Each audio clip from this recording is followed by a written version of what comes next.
अपनी कंपनी को एक कॉम्पिटिटर को 8 फिगर्स में बेचने के बाद एक कनेडियन एंटरप्रेन्योर ने अपने लाभ का उपयोग उन लोगों के लिए छोटे घरों का एक समुदाय बनाने में किया है जिन्हें इसकी सबसे ज्यादा आवश्यकता है। फ्रेडरिक्टन के न्यू ब्रंसविक शहर में उनकी फैक्ट्री अब 99 घरों के 12 नेबर्स गेटेड कम्युनिटी और बेघर फ्रेडरिक्टन वासियों को एक वास्तविक दूसरा मौका देने के लिए एक एंटरप्राइज सेंटर बनाने के लिए हर 4 बिजनेस डेज में एक छोटे घर का निर्माण कर रही है।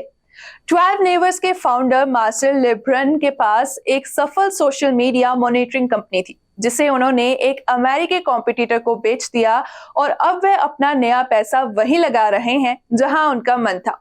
वो हर बार कहते थे कि शहर में बेघर होने की समस्या के बारे में कुछ करने की जरूरत है। सीबीसी की रिपोर्ट के अनुसार न्यू ब्रंसविक में लगभग 1600 लोगों ने पिछले साल कम से कम एक दिन के लिए खुद को बेघर पाया। मार्सेल लेब्रन ने सीबीसी से बात करते हुए कहा कि अपने आप को एक समुदाय निर्माता के रूप में देखें और वास्तव में हम यहाँ जो कर रहे हैं वह सिर्फ एक छोटा समुदाय नहीं बना रहे हैं बल्कि हम एक शहर में एक समुदाय का निर्माण कर रहे हैं, जैसे कि हम अपने शहर को बेहतर बनाने में कैसे मदद कर सकते हैं। उन्होंने 99 घर बनाने की परियोजना पर अपने स्वयं के $4 मिलियन का निवेश किया है और वह वर्तमान में वहां 3/4 रास्ते पर है।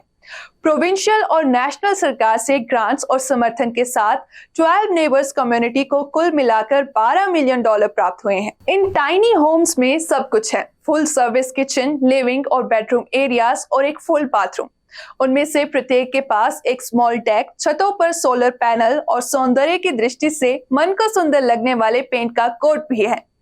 इन घरों को पहले से ही एक गोदाम में बनाया गया था जिसमें लेब्रन ने घरों को इकट्ठा करने के लिए स्किल्ड वॉलंटियर्स को नियुक्त किया, जिन्हें बाद में नींव बनाने वाले कंक्रीट ब्लॉकों पर भारी मशीनरी द्वारा ले जाया गया। लेब्रन का मानना है कि बेघर होने की समस्या से निपटना उतना कठिन नहीं है जितना लोग इसे समझते हैं। उदाहरण के लिए उनका सुझाव है कि एक छोटा घर बनाना एक अच्छी शुरुआत है। उनके मन में एक विशेष रणनीति है, अर्थात उन लोगों का स्वागत करना जो पीड़ित हो सकते हैं।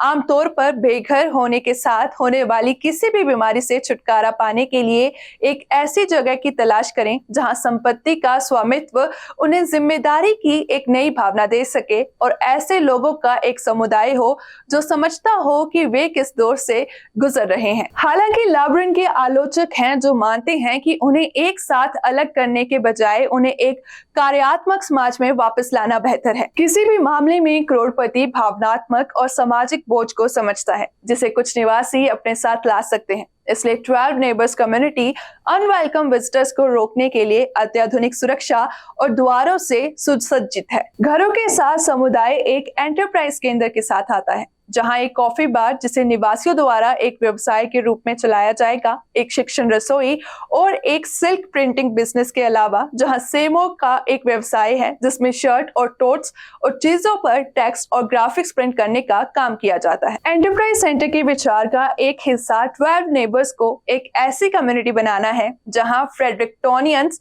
एक कप कॉफी के लिए शर्ट प्रिंटिंग पर अच्छे सौदे के लिए आएंगे। आज की इस रिपोर्ट में इतना ही। फिर से हाजिर होंगे नई रिपोर्ट के साथ। आप देखते रहिए BTV।